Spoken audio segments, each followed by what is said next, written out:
Jacob, myself, and we have Philip. First time, but he has been watching us for a while. We are talking the NFL draft, players that have been drafted, and how it's going to affect your fantasy football teams. Give me just a moment as I get us set up, and we will start diving into this quickly.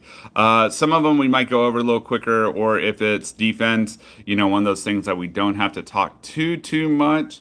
Again, let me just zoom in here a little bit. All right, and look at that, man. It's perfect. It's in Lambeau. May as well have the Packers in the background.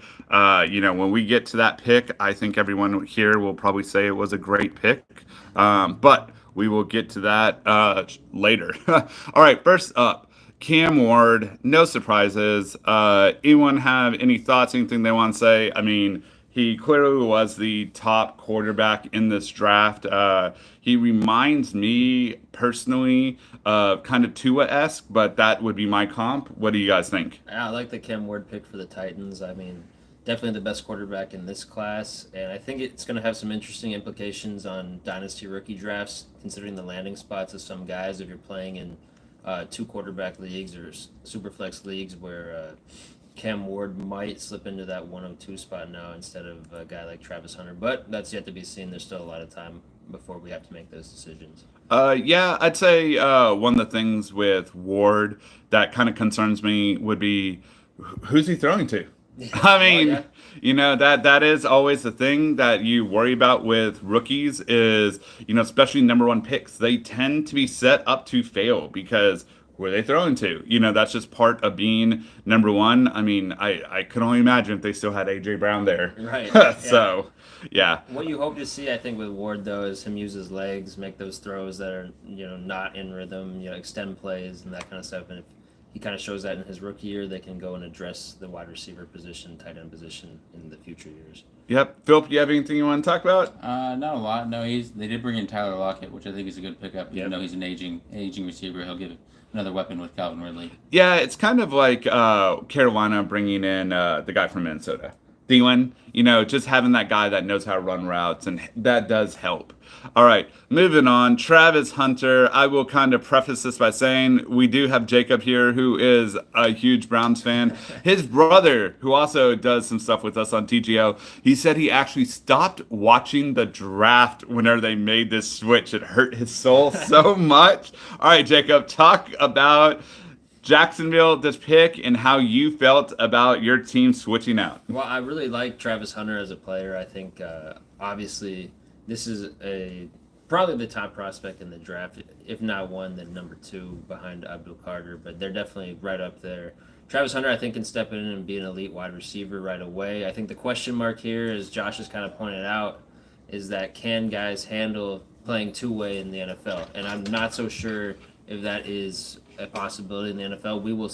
It's yet to be seen if he can do it. But if anyone can, it's Travis Hunter. I have come around on this trade a little bit, though. I think the Browns did pick up good value moving down and getting Mason Graham. That's not a bad pick at all. Mason Graham was a top 5 talent in this draft. So in terms of value, the Browns did well in this trade. In terms of fantasy, I think this is a pretty good landing spot for Travis Hunter. Probably better than the Browns. So overall, I like where Travis Hunter landed. Philip? I like where he landed, teaming up with Brian Thomas. I think that's good for the Jaguars. In terms of overall value, like Jacob said, I did like what the Browns got for that trade, trading out of number 2 to number 5. Yeah, I'll tell you what I said to the group text is I thought this was actually fantastic for the Browns. My feeling on Travis Hunter is yes, we have seen Shohei and he is the unicorn, but the truth is in football, we've seen Desmond Howard, we've seen Josh Cribbs, we've seen Devin Hester, these players that, and to me, he was the number one athlete in the draft. And that's kind of the problem for me is I'm just a little scared. If you're trying to truly give him meaningful reps on both sides of the ball, it's kind of the jack of all trades, master of none. And that's where I told them, I was like, what the Browns did was fantastic because the fact that when they gave up everything for Watson, they they lost just so much of their value. Like they're starting to become young again and good and moving on from some of their aging players, but they needed draft capital, and the fact that they didn't feel anything with any of the quarterbacks in this draft, obviously after Ward, just kind of makes sense that they would gather another first. And I know next year's quarterback class is supposed to be pretty good, and so it's one of those things where it looks like they're building for the future because their window is open as long as they're building. So that's kind of where we're at with that. So I think we can quickly go through defense players. I mean, for the Giants, it just makes their defense even more of a beast. I mean, I don't know. I love this pickup. Yeah. For the Giants. I mean, their defense is just going to maul. Yeah. There's not much else to say. And then same thing, I think almost everyone agrees with New England. If you weren't going wide receiver, then it had to be offensive tackle. Yeah. I mean, you have your franchise quarterback. Offensive tackle. Yeah, I agree. You got to go protect the guy in the trenches. And Will Campbell, for them, was their number one tackle on the board. He was an elite player at LSU. There was some concern about his arm length, but Yes. I really think that kind of measurable stuff can be overlooked a lot of times, and you're getting a really good player for your offensive line, and that's definitely worth it when you have a young franchise quarterback. Definitely agree with that. On to the Browns. I mean, we discussed the trade. I'll let Jacob just say how he felt about the player, and then we can, move on because mainly offense is what we're focused on. Well, I mean, great pickup for the Browns here, getting Mason Graham. I mean, he is filling their biggest position of need, which was stopping the run on the interior of the defensive line. You're going to be facing guys like Derrick Henry. Now Caleb Johnson just got picked up by the Steelers, so you're going to have to stop some top running backs. Chase Brown on the Bengals in that division. You can't stop the run in the AFC North. You might as well not even show up to the games because you're going to take a lot of losses. And I like this pick in the trenches. Exactly. It is something that, with them building, it is a smart thing to do, doing that. Philip, who is with us, he is a Steelers fan, so we got a little bit of hatred there. Sorry if Jacob did not know that. I didn't know that. But it's one of those things where, Graham is a great pick for that. All right, let's move on to Genty. I mean, if you're in Dynasty, I definitely think, he's 1-1. I think so. Yeah, I don't know who else you would take at 1-1. I mean, if you're super quarterback needy and you have the first pick, you could do Cam, but I mean, it's kind of like when teams reach for picks, you're only hurting yourself if you're just stretching for need. And the truth is if you need quarterbacks that bad in Dynasty, I think it probably hurt a lot more. So Yeah. I think Genty's number one for Dynasty. One of the things that Philip and I were actually talking about, and I was talking about a few people, is where Genty goes in the draft. We've been spoiled recently with rookie wide receivers, and I think that helped push some of them to like second round and stuff. But I like to bring up Bijan. I like to bring up Clyde Edwards-Helaire. These are recent running backs that went in the first round, in middle of the first round, and they didn't give you good value. And that's kind of my concern in redrafts with Genty, is that he's going to go that high and everyone's like, he's a generation. So is Bijan. And, I preferred it when someone like him was going more like late second, third, because I think then you're not just capping the ceiling with where you're picking them. Right, and I think a good example of that last year with the generational talent is Marvin Harrison Jr. He got very hyped up in drafts. He was going early second, late first in a lot of redraft leagues, 12-team leagues, going in the late, sneaking in the late first in some drafts, and that was just way too high for a rookie. I think if Ashton Genty starts sneaking into the late first, it's going to be too high of a price to pay for what you're going to get back. I love the guy long term. He's going to be the 101 in Dynasty. I think if you have the 101 and you are QB needy, you should be looking to trade down because you're going to get a haul for that pick, because this guy really could be the real deal at running back. But yeah, I'm not taking him at the end of the first round in redraft. Philip, what do you think about Genty? I think he's good, really good. Like you guys said, he's definitely going to be the first overall pick in Dynasty. I just think the Raiders probably took what was on their board, but in terms of their offensive line, I don't know how well he'll do behind that line. Yeah, that is always kind of a concern. Moving on, we will go to the Jets quickly. The Jets shored up their line, which was evident last year that they still needed some help. And I think, honestly, I do like them having Fields, now a solid O-line. They have Wilson. I like the pieces around. You have Breece Hall. Yep. You have a decent team here. Yeah, I like this pick for Brees Hall especially, and you're picking up a mauler on the offensive line for your running game. Justin Fields is going to get an actual legitimate chance here in New York for probably the first time in his career where he's actually getting that look, and I'm excited to see kind of how that plays out for him next season. And interesting statistic because, as you guys know, we will share all of our nuggets, not just hoard them. So something I keep in mindful is running backs the last decade. So think as they've started becoming devalued, and as we've started seeing the fall off isn't just at 30, even though Derrick Henry, the fall off actually is closer to 28. There is really good statistics and metrics show that the age 24 season is the best season for running backs, and Brees Hall is literally going to be turning 24 this season, right before the season starts. So again, the statistics show that, hey man, Brees Hall. Yeah, I like him. Braylon Allen also another Oh sneaker yeah. to look at as well. Yep. All right, we can quickly move on to McMillan, the guy that was considered by a lot to be the top wide receiver. He lands with the Panthers. I think this was a great pick for the Panthers. You do have Thielen there still, who is a nice security blanket, but they need someone else because Thielen is like 40. And, you had Mingo 2 years ago, and the Cowboys, traded him. And then I know their second round pick last year was okay. It was actually their fifth round pick that was better. I'm blanking on the name. Coker was Yeah. good pick for them. He, which again with McMillan, with Thielen, with McMillan, and then Coker, you start seeing the pieces around Chase Young. Yeah, I think that this is a really good spot for McMillan to land in right here. A lot of people were talking about him slipping maybe to the Cowboys or to the Broncos at 20, and I think going in the top 10 just gives him that extra draft capital, which makes him a more valuable asset in fantasy football. He could have been slipping later into the first rounds in dynasty drafts, and I don't think that'll be the case anymore. Yes, I agree. You got anything? I like this pick a lot Yeah. for the Panthers. Another target for Bryce Young. I mean, he's a big target, 6'4", played volleyball, can jump super high, so I think he becomes the number one target for Bryce Young there. And we'll see what he can do with him. Yep. We'll kind of quickly go through the Saints. I mean, O-line, in my opinion, you can never go wrong with O-line or D-line. I mean, you can always just keep restocking that. So I think that's just kind of, the conversation with that. Moving on to the Bears. So what's interesting is the Bears went with who is widely regarded as the number 2 tight end. Most people had Tyler Warren, who went to the Colts as the number 1 tight end, but the Bears went with number 2. My personal opinion is they wanted a guy that had a little bit more blocking and roundness to his game. But I mean, overall, I like it, but I don't. I mean, they had a tight end that was, more than serviceable. So I think it was. I personally would have loaded up on the defense because they rebuilt the O-line and stuff like that. But again, they're basically making it where Caleb Williams has no excuses. Right.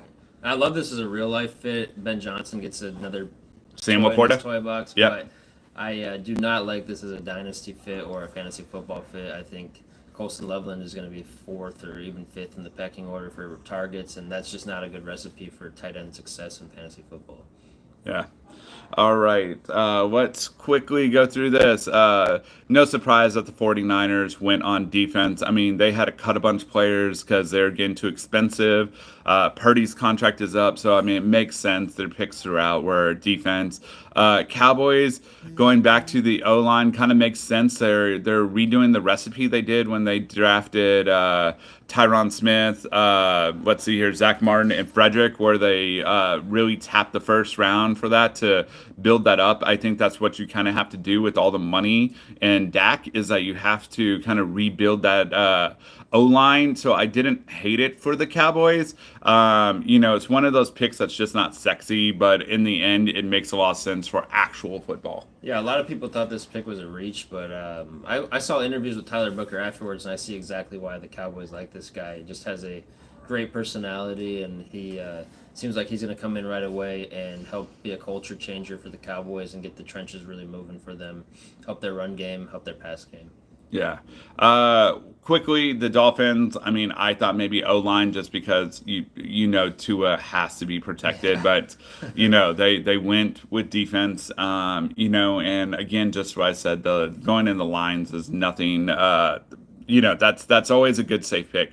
Moving on to the top tight end with the Indianapolis Colts, I will let Jacob take it away, and then we can all jump in. Yeah, man, I really like Tyler Warren as a prospect. Elite player at Penn State this last season. The offense really ran through him. I think this is a guy that can be a game changer in the NFL as a receiver. They can line him up in the slot. They can line him up on the edge and really make him an elite playmaker. As far as landing spot for fantasy in Indianapolis, it's a little bit of a logjam. It's not a heavy volume passing offense. They got a couple good receivers already there. So we'll see how it plays out. I don't love the quarterback situation, but long term, I think Tyler Warren will be a good piece for the Colts. Yeah, I think at the tight end position, they're basically trying to see what they have with Anthony Richardson. Kind of like how they have Pittman, that's just a big body guy. They gave another big body guy because Richardson just he has a very low completion percentage, and I think they're just trying to see because obviously this is the make or break year for Richardson. If he doesn't do it this year, then they'll be looking to go back to the well for quarterback. And I think they're trying to just verify if that's what they need to do. And to piggyback off that, I think this will make them more efficient in the red zone. So you get more targets for Anthony Richardson or Daniel Jones, whoever the quarterback might be. You're going to have better opportunities to score in the red zone. Yeah, the only thing I will say for people with dynasty and drafts and things like that is Brock Bowers. I say this again, Brock Bowers is a huge outlier. Okay? Like, it's one of those things where I get it. People, our memories are short, and we saw Brock Bowers last year and be like, "Holy crap!" I mean, he was going after the 10th round in most drafts, like in redrafts, not dynasty, but in redrafts. And so I can see people reaching for this, but it's one of those things where I would just strongly be like, don't fall for recency bias. I mean, let the board come to you. Don't be like, "Oh, it's the next Brock Bowers," and you take him in the 5th round because you're going on the first tight end run. I mean, if he goes before the 7th or 8th, I'm passing personally. So, all right. I agree with that. Let's see here. Defense for Falcons, that's something that they have always needed. Cardinals, I actually agree, build up the defense. They have tons and tons of pieces. The Bengals, just quickly talk on the guy for the Bengals, especially the 2 other AFC North guys. They went with the guy that is all team, all combine, but in college he had like 4 sacks in 4 years. And I always think of the scene in Moneyball whenever they're trying to say that a guy couldn't hit in the minor leagues, and Billy Bean's like, so now he's going to hit in the pros. So you have a guy who couldn't sack in college, and now he's going to sack in the pros. I mean, I would have let someone else, especially on a team like the Bengals that needs defense so bad. Yeah, I love the 2 defensive picks before Shamar Stewart. I don't know about this pick for the Bengals. As a Browns fan, I kind of like it for them. Yeah. But the production just wasn't there, and I don't know if that's my view on this. I kind of agree with Josh, is that you should be focusing on production before you look at measurables in the combine, and then you should take those 2 things in tandem and use them to make your educated decision on who to draft. And I think that the production just wasn't there for Shamar Stewart, so I would not have personally taken him in the 1st round. The Bengals definitely do need to improve on the edge. They have some expiring contracts coming up soon, so Hendrickson might be leaving after this season. So I see why they wanted to go edge, but I think they might have forced the need here instead of just drafting the best player available. Yeah. I think at this point, just because all of us that are here, we are actually here for an event, so we will just kind of quickly focus on fantasy. So we got Tampa Bay, and I think everyone here agreed we liked this guy as a player, but I hate the draft pick. I mean, he's 4th or 5th, like in their pecking order. Why burn a 1st-round pick for someone that's going to be 4th or 5th? And he's 2 to 3 years. I mean, unless you just love him and you truly think that he's going to be a top 10 wide receiver once Evans kind of just ages out. But I didn't like the pick. Yeah, I mean, Egbuka was my number 2 receiver in the class behind Travis Hunter. For me, on who I liked, I mean, I am a Ohio State fan, but this guy was just already a refined route runner, great receiver. Hate the landing spot for fantasy, but I think maybe I'll be able to sneak him onto my dynasty rosters in the 2nd round now and just wait it out, because this is obviously not an ideal fit for fantasy, but I do love the player. I mean, he plays the exact same position as Godwin. They're both slot Yeah. guys. I mean, and they just re-signed Godwin. So unless all of a sudden Godwin just really stop hitting his marks, as far as rehab. But again, all right, let's go to the next offensive person. We have the guy that I love at running back. He landed with the Chargers. You have Harbaugh, who is a running guy. I personally love this. I probably would take this guy number 2 in Dynasty. Yeah, I think it's a close call. Omari and Hampton, or do you go Travis Hunter? Those are the toss-ups there at 2. I think I'm leaning. Philip shaking. No.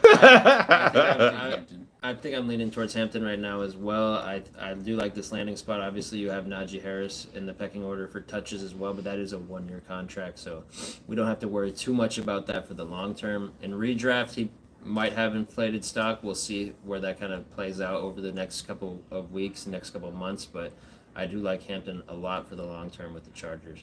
Yep.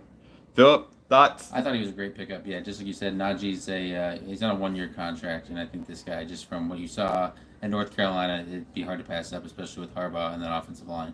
Yeah. All right. Moving on to the Packers.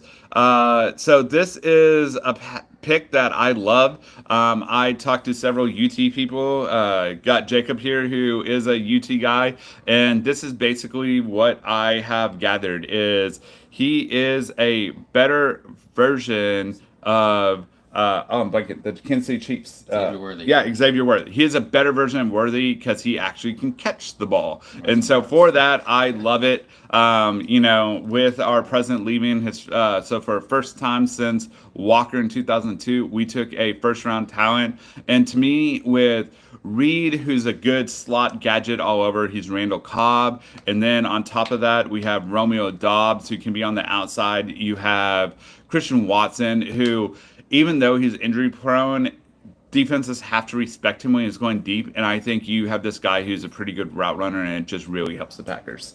Yeah, I like this pickup for the Packers. Definitely from a real-life perspective, it's going to make their offense way more effective. You got a guy who can take the top off of defenses in Golden, the elite speed. And overall, I mean, this is going to make the Packers a much more dangerous team to play against. In terms of the fantasy touches, are they going to be there? I don't know. Year 1, it could be interesting, but I think this is a guy you can be patient with. He's going to make an impact, though, on the Packers in real life right away. Yeah. I was going to say, to what Jacob said, the touches, that is kind of the thing with the Packers. It's kind of like Drew Brees whenever the Saints in the mid to late 2000s, it was like, who's the receiver this week? So you do kind of have that with the Packers. I will say, one of the things I also think the Packers were doing is because Love regressed, and starting after this year, we start being able to have an out clause with Love. I think they just really need to see, is he the guy closer to his first year, or is he closer to the guy in second year? And I think it's one of those where they, again, just want to make sure that they're checking the boxes to see, is Love the guy? Love the pickup for Jordan Love here, because you just go get him more help. I think that's kind of been the theme for young quarterbacks across the league. Teams going to get their guys help, and I think it's going to pay off for him. Yeah. Okay. Quickly, Jackson Dart. I don't think there's too much to say. I mean, when I saw the trade, I put it in our chat. I was like, it's Jackson Dart. I think everyone knows it's Jackson Dart. My one quick kind of thing about Jackson Dart is, personally, with all the veterans they have, I would try to let him sit a year and develop a little bit more. But the other problem is you have Dayball and all of them who are on the hottest of hot seats. And that's probably why I don't like this pick. Because if that whole regime gets fired and leaves, then the next coach a lot of times doesn't like having someone else's quarterback. It's not their guy. So that's kind of my thoughts on Dart, but you guys can jump in. Yeah, I mean, I don't love the value that the Giants gave up for this pick, but from the perspective of these guys are on the hot seat, they're not really thinking about the value of those future picks. They're thinking about how can we get people in the building that can help us win now. And maybe Jackson Dart can do that. I still don't see him surpassing Russell Wilson right away. They just paid Russell Wilson over $20 million a year. I think he's going to be the day 1 starting quarterback. And if it goes south from there, it might be too late for Dart to save their jobs, but they have that safety blanket where maybe they can throw him in after week 8, week 9. If he looks good, then they have an opportunity to maybe get it 1 more year to run a full season with him. Long term, I do like Dart, but I don't know about the value they gave up on this trade. Yeah. All right. Let's quickly go to the second round. I will say, we're going to fly through the second. And I want to do second and third, but then we'll kind of call it a day. So, second round, first wide receiver is from Iowa State for the Texans. I was a little bit shocked that this was the wide receiver, but at the same time, I mean, you have Tank Dell, who might never play football again, stuff like that. Nico needs some help, so I definitely understand why they took a guy in the top of the second round. Yeah, like the pick for the Texans. Go get C.J. Stroud some more help. It can never hurt, right? Exactly, exactly. Then we can jump on to the Browns. I personally thought it was going to be Henderson. All right, Jacob, I will let you talk about the pick. I love Quinshon Judkins. I love this pick for the Browns. He was my favorite of the two Ohio State running backs. A lot of people did favor Travion Henderson for his three-down back ability, but they said the same things about Nick Chubb when he was drafted by the Browns in the second round, that he wouldn't be able to play on third downs. Put in a lot of work, and he got there. And I think Quinshon Judkins is a guy that has great power, great speed, great vision, and he's going to help the Browns a lot to become more efficient in the red zone. Yeah, I'd say if anything, he at the very minimum is a volume back, and I mean, as long as you're getting touches, usually you will produce in fantasy. New England Patriots going running back. I mean, again, they do say with young quarterbacks, a good running room is one of their best friends because it takes the pressure off. So with Stevenson, but this also kind of makes you think, maybe they're just not that confident. Stevenson, I get it, they gave him a contract, but I think you do Henderson and Stevenson, and they're going the Jameer Gibbs and Montgomery role. Yeah. That's what I'm thinking. Gibbs and Montgomery. Yeah, Henderson gives you that home run hitting ability. He also gives you great pass blocking on third down, ability to catch out the backfield that you might not necessarily get with Ramondre Stevenson. Stevenson can still give you those good power runs. I mean, Stevenson still has monster games, so I think just adding more talent to the offense is a good move for the Patriots, especially when you have a coach that likes to run the ball. Yeah.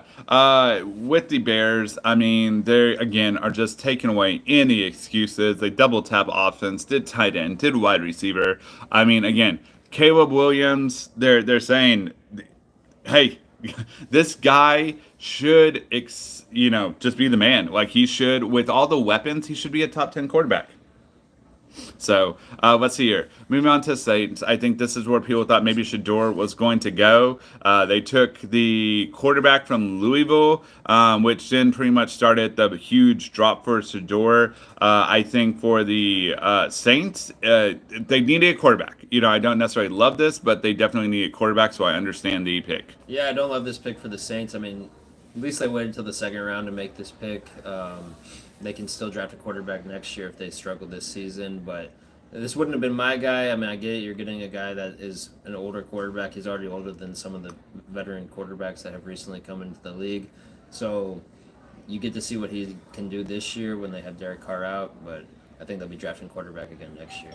Yeah, onto the Jets, their tight end. I think it was a very smart pick. They lost their tight end, and so it's one of those things where Justin Fields has shown when he was with Chicago, and I believe a little bit Steelers, he likes throwing to his tight ends. So it's one of those things where they got him a position that he likes throwing to, and I know that a lot of people did like this guy out of LSU. Yeah, I mean, you could have went Tyler Warren in the first round, but when you didn't, I like to pick with Mason Taylor. Exactly. Again, just quickly moving on to the Rams, I think they went tight end because of the fact that, they are pretty loaded at wide receiver. They only have Higbee. So I think it's one of those where if they valued him here, especially with McVay, I think you trusted, and, we'll see how he does. Yeah, I liked Arroyo a little bit more as a prospect, but you can't really discount what the football guys are doing and McVay's doing. He seems to do pretty good, and Higbee's always injured, so I do like the pickup at tight end. All right, quickly, the guy that Jacob just mentioned to Seattle, I think they are trying to make sure that they give their new quarterback all the weapons they can. Yeah, and I really like the draft the Seahawks had this year. The Seahawks have been adding a lot of talent on offense. They've been adding a lot of talent just overall for their football team, and I think that they could definitely make a big jump forward in the next couple of seasons. Okay, again, just very, very quickly, onto the Chargers. Them taking a wide receiver in the second round shouldn't be any surprise. I am shocked that he went in the second round. I didn't really see too much, especially with the wide receiver from TCU still there. But again, they need someone else to complement Lad. Lad was a beast. And, here we are where they gave, Herbert another weapon. And so, I think it was a good pick. Yeah, I think they needed to go wide receiver. I would have loved to see them pick up Igbuka in the first round if he would have fallen to them. But when he's off the board, they take Omari and Hampton, then they double up on receiver in the second round. I can't hate on that. Oh yeah, Buka and Lad McConkey. That would have been that would have been just great. Moving on to the Raiders. They have been kind of just their tight end. Sorry, their tight end. Their tight end's fantastic, but their wide receivers have been just. I would say they're more number 3, number 2 wide receivers. So we will see. This guy has the potential to be a number 1. So we will see how that is. So again, it's one of those things where I understand why the Raiders did it. Yep, and then kind of moving on to the Denver Broncos with R.J. Harvey. A lot of people thought this was an early spot for R.J. Harvey to go, but this is one of my favorite running backs in the class. Landing with Denver is amazing. I mean, you couldn't have picked a better landing spot for R.J. Harvey. I think he should be rising up in dynasty rankings, and I think you should expect him to get a lot of usage in his rookie season. Oh yeah, I definitely see him sneaking into the back half of first round in dynasty now because the fact that you are with Sean Payton. Everyone knows what Kamara became, what it was like with Ingram and Kamara. So I think this definitely puts him in the first round of Dynasty. And I will say, depending on how redrafts go, but if he's going kind of where I was talking with others, let's say like that 6th round or whatever, oh my God, I would snap him up all day and say the 5th or 6th round. Yeah, I mean, this guy's a home run hitter. He's got elite lateral quickness. He gets to the outside and he can make teams pay. He's got those quick cuts. And I see exactly why Sean Payton fell in love with R.J. Harvey. Yep. All right, guys. Can't do anymore. We have to get downstairs for an event going on. But thank you for tuning in, and we will start picking up more fantasy football since it's starting to become that time. And we'll talk to you guys later. Nice.